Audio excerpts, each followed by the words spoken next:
అందాలొలికే ఆంధ్ర కాశ్మీర్ లంబసింగికి సమీపంలో కృష్ణాపురం వనాల మధ్యలో అటవీశాఖ అతిథుల కోసం నిర్మించిన వనవిహారీ సందర్శకులను అమితంగా ఆకట్టుకుంటోంది.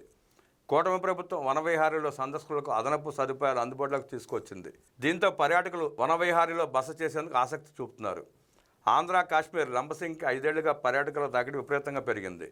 పర్యాటక సీజన్లో లంబసింగిని లక్షల సంఖ్యలో పర్యాటకులు సందర్శిస్తున్నారు. ఇక్కడికి వచ్చిన పర్యాటకులు ప్రకృతి ఒడిలో సేదతీరేందుకు ఏకో టూరిజం ప్రాజెక్టు వనవిహారిని అటవీశాఖ అధికారులు గత ఏడాది అందుబాటులోకి తీసుకొచ్చారు.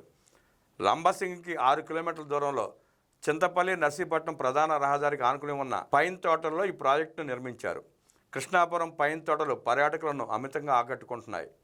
ఈ మార్గంలో ప్రయాణించే సందర్శకులు తోటల వద్ద ఆగి ఫోటోలు తీసుకుని కొంత సమయం విశ్రాంతి తీసుకుని వెళుతున్నారు.